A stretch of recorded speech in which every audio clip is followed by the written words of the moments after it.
Hello and welcome back to my channel. I am Freda and I am here to teach you psychology.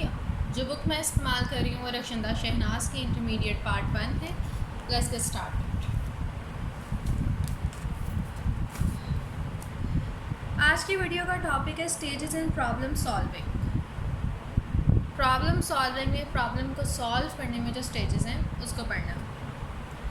The cognitive strategy that all thinkers, scientists, painters, writers, poets, musicians, architects and other creative artists employ to solve problem is called stages of creative thinking. ऐसी cognitive strategy जो कि तमाम thinkers, scientist, painter, writer, poet, musician वगैरह अपने creative work, अपनी creative कहने के creative work को लें, क्रिएटिव वर्क को सॉल्व करने के लिए अपनी कहने के उस क्रिएटिव वर्क में आई हुई प्रॉब्लम्स को सॉल्व करने के लिए इस्तेमाल करते हैं. उसको हम कहते हैं stages of creative thinking. It has following 4 phrases. इसके 4 फ्रेजेस हैं. Number 1 is preparation, number 2 is incubation, number 3 is illumination, number 4 is verification. Number 1, preparation. The preparation stage is in fact the stage of identifying a problem. Preparation stage में basically आप problem को identify करते हैं. Here the problem is diagnosed and the individual tries to understand the problem thoroughly. Individual जो है उस problem को diagnose करता है और उसको समझने की कोशिश करता है. Thoroughly यानी कि डिटेल में जाके. If the problem is unique, अगर प्रॉब्लम यूनिक है और आउट ऑफ ऑर्डिनरी और आम प्रॉब्लम से डिफरेंट है, the hindrance in its solution are carefully examined. तो उसके सोल्यूशन में कहने के जो छुपी हुई बात होती है, उसकी प्रॉब्लम को, उसकी हर एक चीज़ को, एक एक पॉइंट को अच्छी तरह एग्जामिन किया जाता है. If the problem relates to routine matters, और अगर प्रॉब्लम ऐसी है जो कि बहुत ही आम है यानी कि नॉर्मल रूटीन में आती है, only a little time is consume, तो उसको सॉल्व करने में बहुत ही थोड़ा सा टाइम लगता है. Reedman thinks that problem can be of two types. Reedman का मानना है कि प्रॉब्लम 2 तरह की हो सकती है. The problem that can be described clearly, एक ऐसी प्रॉब्लम जिसको आप क्लियरली डिस्क्राइब कर सकते हैं यानी कि well defined problem. The problem that can not be set out clearly, और एक ऐसी प्रॉब्लम जिसको आप सही अंदाज में, एहसन अंदाज में बयान नहीं कर सकते. At preparation stage, effort is made to know what the nature of the problem is and whether we have the information required to solve a problem. Preparation की स्टेज में ये जानने की कोशिश की जाती है कि प्रॉब्लम की नेचर क्या है और क्या हमारे पास नॉलेज है, इंफॉर्मेशन है उसको सॉल्व करने के लिए. Unique classification of the various aspect of a problem leads to creative solution. Unique classification, जब आप अपने प्रॉब्लम को एक यूनिक वे में क्लासिफाई करते हैं तो वो आपको क्रिएटिव सोल्यूशन देते हैं. Approaching the problem in a different way paves the way for creative solution. अगर आप अपनी प्रॉब्लम को, अपने मसले को एक अलग अंदाज में उसको जांचेंगे तो आपको उसका नतीजा, उसका सलूशन जो है वो भी क्रिएटिव वे में मिलेगा. Useful, sophisticated and unique solution are sought out in creative thinking. Useful जो आपके लिए बहुत ही एहसन यानी कि बहुत ही अच्छे अंदाज में इस्तेमाल के लिए आएँ. सोफिस्टिकेटेड और यूनिक सोल्यूशन जो हैं वो तभी आपको मिलते हैं जब आप क्रिएटिव थिंकिंग करते हैं. Showing creativity in the solution of a problem does not mean merely being out of the ordinary but more than this. वो कहते हैं क्रिएटिव होने का महज मतलब ये नहीं है कि आप आउट ऑफ ऑर्डिनरी सोचें, बल्कि इससे कहीं ज़्यादा है. An individual may propose a unique and novel solution, but if the solution is impracticable, it cannot be called creative. वो कहते हैं कि अगर इंडिविजुअल जो है सोल्यूशन बहुत ही यूनिक बताए कि ये मेरा ख्याल अगर ऐसा हो बहुत ही यूनिक उसने कहा है जो भी बात कही उसने, लेकिन अगर वो इम्प्रैक्टिकेबल है, अगर वो अप्लाई नहीं हो सकता, then it is not creative, तो वो क्रिएटिव नहीं है। फॉर एग्ज़ाम्पल, अगर आपको सबक याद नहीं हो रहा तो आप समझे कि मुझे ना क्रिएटिव सोचना चाहिए, और आप क्रिएटिव में ये काश डोरेमोन होता और वो आके मुझे कोई गैजेट देता और मुझे याद हो जाता है। तो ये जो आप सोच रहे हैं वो क्रिएटिव नहीं है, क्योंकि ये इम्प्रैक्टिकेबल है। आपके सॉल्यूशंस का प्रैक्टिकेबल होना और ऑर्डिनरी ना होना, ये क्रिएटिव है। In other words, practicability of the solution is a basic requirement. Basic requirement जो है solution की वो ये है कि आपका जो भी ख्याल है उसका practicable होना लाजमी है। At preparation stage, effort is made to understand and analyze the problem. The data related to the problem is gathered, sorted out, and is divided into various subcategories. Preparation stage में होता है effort की जाती है, कोशिश की जाती है प्रॉब्लम को एनालाइज करने की, प्रॉब्लम को अंडरस्टैंड करने की, और उससे रिलेटेड जो डाटा है, उससे रिलेटेड जो इन्फॉर्मेशन है उसको सॉल्व करने के लिए उसको गैदर किया जाता है, इकट्ठा किया जाता है, और फिर उसको सॉर्ट आउट किया जाता है और डिवाइड किया जाता है वेरियस सब कैटेगरीज में। प्रिपरेशन में अभी तक हमने पढ़ा है कि प्रॉब्लम को समझा जाता है। फिर उन्होंने इस बात में आपको बताया कि रीटमैन का ये मानना है प्रॉब्लम दो तरह की होती है। एक वो प्रॉब्लम होती है जो कि डिस्क्राइब हो क्लियरली, दूसरी होती है जो कि वेल डिफाइंड या डिस्क्राइब सही अंदाज में ना हो। फिर उसके बाद उन्होंने बताया है कि प्रॉब्लम का सलूशन जो है वो आउट ऑफ ऑर्डिनरी वे में जब निकाला जाए तो वो है क्रिएटिव थिंकिंग, क्रिएटिव सलूशन निकलता है उसका। लेकिन आगे वो जाके ये बात कह रहे हैं कि आप क्या कोई भी ऐसा क्रिएटिव जिसको आप कहें क्रिएटिव सलूशन जो कि प्रैक्टिकेबल ना हो तो वो क्रिएटिव नहीं है। आपके सलूशन का प्रैक्टिकेबल होना बहुत ज़रूरी है।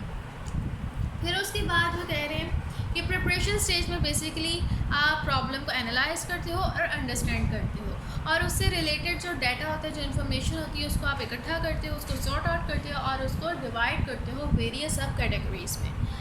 आगे है through utmost conscious effort is made at preparation stage, sometime inadvertent effort leads to the solution of a problem. Utmost conscious effort, utmost conscious effort इसको कहते हैं, कॉन्शियस उन चीज़ों को कहते हैं जिनको आप जानते हो कि आप ये काम कर रहे हैं। तो आप जो हैं कोशिश करते हैं खुद से कि आप अपनी प्रॉब्लम को समझें, उसके मुताबिक डाटा कलेक्ट करें, उसको सॉर्ट आउट करें और अपनी प्रॉब्लम का सलूशन निकालें। This is to say the individuals indirect effort bear fruitful. आगे वो कह रहे हैं some time inadvertent effort leads to the solution of a problem. आप कोशिश करते हैं लेकिन बाज़ औक़ात क्या होता है कि आपने इन्फॉर्मेशन गैदर की, उसके अंदर से जो आप इन्फॉर्मेशन समझ रहे हैं कितनी इंपॉर्टेंट नहीं है, आपके गैदर करने की वजह से इन्फॉर्मेशन को आपको पता चलता है कि वो इम्पॉर्टेंट है, जो कि आपको उसके सलूशन की तरफ ले जाते हैं। तो आगे जाके वो कह रहे हैं कि इंडिविजुअल की बाज़ औक़ात जो कि इनडायरेक्ट एफर्ट्स होती हैं वही उसको हल दे देती हैं, वही उसको कह लें कि उसका सलूशन आ जाता है उसमें। The preparation stage may span a few seconds, hours, days, months and even years. It depends on the nature of the problem, the creative thinker's previous information and insight. आगे वो कह रहे हैं प्रिपरेशन स्टेज में अगर आप समझें कि कोई ख़ास टाइम है कि इस टाइम तक जो है ये प्रिपरेशन स्टेज है, अगले टाइम तक दूसरी स्टेज है, no it is not like that. इसका नहीं होता है, आपकी फ़र्स्ट ऑफ ऑल प्रॉब्लम में भी डिपेंड करता है कि आपकी प्रॉब्लम की नेचर क्या है। आपको ये सेकंड्स भी लग सकते हैं स्टेज पे, घंटे भी लग सकते हैं, और उसके अलावा दिन भी लग सकते हैं, महीने भी लग सकते हैं, और बाद से कई साल भी प्रिपरेशन स्टेज पे ही गुजर सकते हैं। आगे है incubation. The second stage of solving problem through creative thinking is incubation. Second stage creative thinking के ज़रिए प्रॉब्लम को सॉल्व करने की इंक्यूबेशन है। When we fail to find any solution to a complicated problem, despite having to put in so much hard work and effort, it is deferred temporarily. वो कह रहे हैं कि जब आपकी बेइंतहा कोशिशों के बावजूद भी थोड़ी देर के लिए टेम्परेरीली छोड़ दिया जाता है। Apparently nothing is being done at this stage, और इस स्टेज पे कुछ भी नहीं किया गया अभी तक। However mental search for the solution continue, लेकिन आपका दिमाग उस सोल्यूशन को फाइंड कर रहा होता है। इसलिए बादशाह का जिस तरह होता है कि जब हमें कोई मसला होता है हम उसके बारे में सोच रहे होते हैं कि हमें क्या करना है, इतने घंटे सोचने के बावजूद हमें आंसर नहीं मिलता, बट फिर हम छोड़ देते हैं, हम कहते हैं हम थक गए, हम रिलैक्स करेंगे, लेकिन थोड़ी देर बाद जो एकदम से आपके जहन में आ जाता है answer.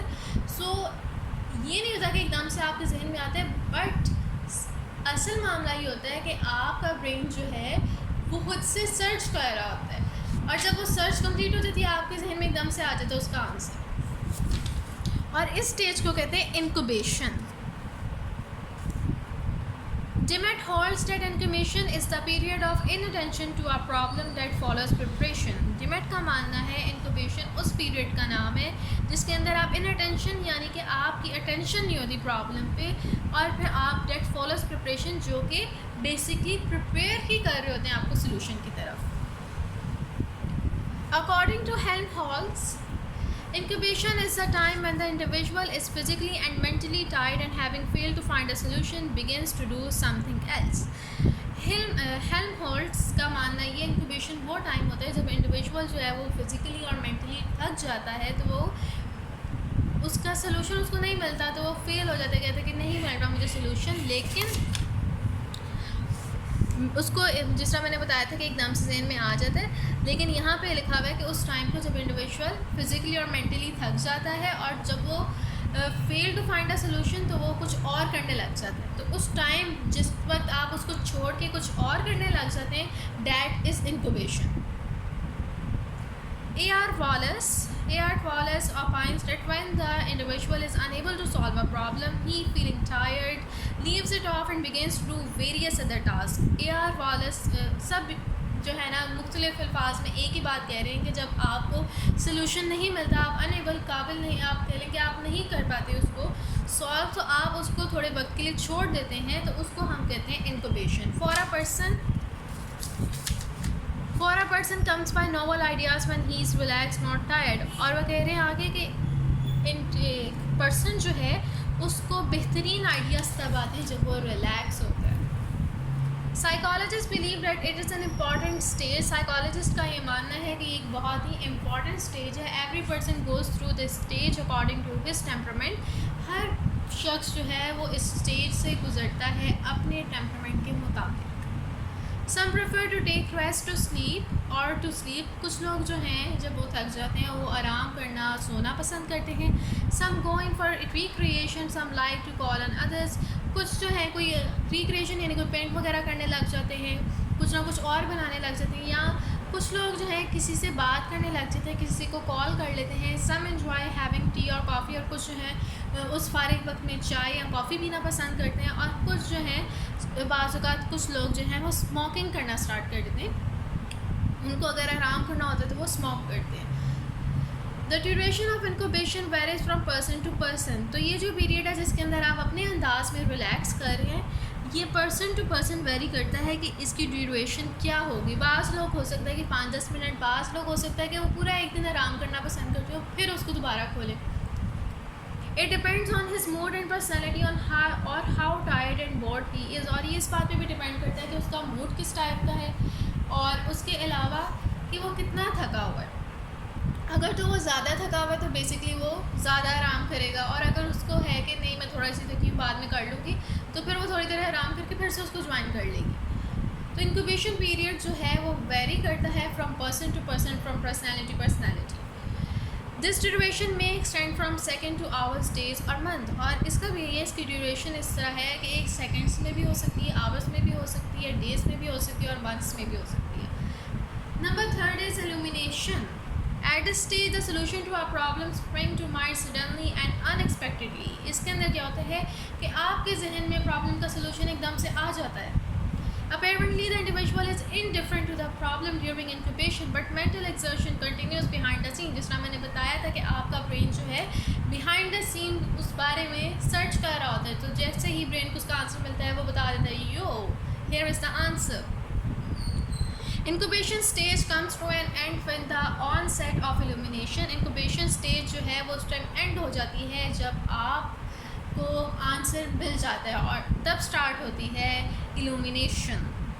Usually when the individual is having a walk, a gossip, a recreation or is engaged in some other pleasant activity, illumination occurs all of a sudden. वो कह रहे हैं illumination जो है वो कभी भी हो सकती है। आप किसी से बात कर रहे हो सकते हैं, आप कुछ बका रहे हो सकते हैं, आप रीडिंग कर रहे हो सकते हैं, तो कुछ भी आप कर रहे होंगे तो एकदम से आपके जहन में आ जाएगा कि इसका ये आंसर है। This apparently abrupt occurrence of illumination is not so abrupt, rather it comes in the wake of all the efforts that are made consciously during preparation and unconsciously during incubation. तो कहते हैं इसका मतलब ये नहीं है कि आपने कोई मेहनत नहीं की, बल्कि आपकी मेहनत के नतीजे में ही आपको ये आंसर मिला है। और उसकी वो आगे मज़ीद डिटेल में बता रहे हैं कि आपने जो प्रिपरेशन के दौरान मेहनत की डाटा वगैरह इकट्ठा करने में, वो भी, और उसके अलावा जो आपके ब्रेन ने बिहाइंड द सीन सारी सर्च की, वो भी इसके अंदर शामिल है। तो फिर उसके नतीजे में आपको आंसर मिला और आप इल्यूमिनेशन की स्टेज पे आ गए। The solution arising from illumination may be right और इम्प्रैक्टिकेबल। वो कहते हैं कि इल्यूमिनेशन से जो आपको सोल्यूशन मिला है वो इम्प्रैक्टिकेबल भी हो सकता है और हो सकता है कि वो सही भी हो। However, the individual constructed correct at the time of illumination and feel happy and proud. लेकिन आपके उस टाइम जो जहन में सोल्यूशन आता है, आप उस टाइम ये नहीं सोचते कि ये सही है कि नहीं, आप खुश हो जाते हैं कि चलो मुझे इसका सोल्यूशन तो मिल गया ना। Number 4 is verification. This is the last stage of solving problems. At this stage, it is examined whether the solution is practicable or not. ये लास्ट स्टेज है सॉल्विंग प्रॉब्लम की, इनके प्रॉब्लम को सॉल्व करने की। इस स्टेज में आप एग्जामिन करते हैं कि आपका जो सोल्यूशन है वो प्रैक्टिकेबल है या नहीं, एंड इस थस प्रोनाउंस्ड वेरीफाइड और रिजेक्टेड। और फिर आप वेरीफाई कर देते हैं कि या तो उसको रिजेक्ट कर देते हैं या फिर आप उसको कहेंगे वेरीफाई कर लेते हैं कि ये चीज़ सही है। If the solution is in conformity with rules and regulation, it is considered final, and if it is impracticable, the whole process is presumed afresh. और अगर आपका solution सही है तो आप बहुत खुश हो जाएंगे, लेकिन अगर सही नहीं है तो तमाम के तमाम जो प्रिपरेशन वगैरह ये सारे आए हैं, प्रिपरेशन, फिर उसके बाद incubation, then illumination and verification, ये तमाम के तमाम स्टेप दोबारा से स्टार्ट हो जाएंगे। During verification, the problem is analyzed with reference to the relevant solution. Verification के दौरान प्रॉब्लम को एनालाइज किया जाता है उसकी सोल्यूशन के साथ। फॉर एग्जांपल मैथमेटिक्स में, पेंटिंग में, पोइट्री में, शॉर्ट स्टोरी में रेफ़र किया जाता है कि प्रॉब्लम को उसके सोल्यूशन के रेफरेंस के साथ देखा जाता है। बट जो देखने का अंदाज़ होता है कह लें वो डिफरेंट होता है पोइट्री में, पेंटिंग में, मैथ में, लेकिन बेसिकली काम यही हो रहा होता है कि प्रॉब्लम को सोल्यूशन के साथ रेफ़र किया जा रहा होता है। There is no time limit in verification. इसके अंदर भी कोई टाइम लिमिट नहीं है। It may be carried out instantly और आफ्टर अ वाइल। ये इंस्टेंटली भी हो सकता है और इसको थोड़ा बहुत टाइम भी लग सकता है। Both type of thinking, convergent thinking and divergent thinking are employed in creative thinking. वो कहते हैं कि आपकी दोनों टाइप्स की जो थिंकिंग है, कन्वर्जेंट एंड डाइवर्जेंट, दोनों की दोनों जो है वो इस्तेमाल होती हैं क्रिएटिव थिंकिंग में। Divergent thinking allows of more than one possible solution. Divergent thinking जो है वो आपको एक से ज़्यादा सोल्यूशन प्रोवाइड करती है, whereas convergent thinking involves focusing various solution and possible answers on one point. लेकिन कन्वर्जेंट थिंकिंग जो है वो आपको उसके अंदर इन्वॉल्व होता है फोकस वेरियस सोल्यूशन पे और उसके पॉसिबल आंसर्स पे एक ही पॉइंट पे। सो हे गाइस, ये टॉपिक यहाँ पे ख़त्म हो गया। 4 स्टेजेस थी: preparation, incubation, illumination and verification. Preparation में आप क्या करते हैं? प्रिपरेशन में आप एनालाइज करते हैं, अंडरस्टैंड करते हैं प्रॉब्लम को और उसके मुताबिक या उससे रेलिवेंट जो इन्फॉर्मेशन होती है उसको गैदर करते हैं। फिर उसके बाद है इंक्यूबेशन। इंक्यूबेशन में आप जो हैं क्या करते हैं कि जो आप सोल्यूशन फाइंड करने की कोशिश करते हैं। It is a time when the individual is physically and mentally tired and having failed to find a solution to begins to do something else. फिर उसके बाद है illumination। इसके अंदर आप कह लें कि आप इसको रखें कि रेस्ट करते हैं, आप छोड़ देते हैं कि आप थक गए। इल्यूमिनेशन में क्या होता है कि आपको एकदम से जो है उसका आंसर मिल जाता है। फिर वेरिफिकेशन में है ये होता है कि आप जो है वेरीफाई करते हैं कि आपका जो सोल्यूशन का आंसर है वो प्रैक्टिकेबल है या नहीं है, उसको एक्सेप्ट करना चाहिए या नहीं, और यहाँ पे ये स्टेजेस ख़त्म हो चुकी हैं। और अगर आप उसको रिजेक्ट कर दें तो फिर से ये सारे सोल्यूशन जो है वो दोबारा रिपीट होते हैं। आई होप गाइस कि आप लोगों को ये टॉपिक समझ आया होगा। आप लोगों में से किसी ने भी कोई टॉपिक समझ रहे हैं तो मुझे कमेंट सेक्शन में बता दें, मैं वीडियो डाल दूँ। Like, share and subscribe my channel. See you in another video. Bye.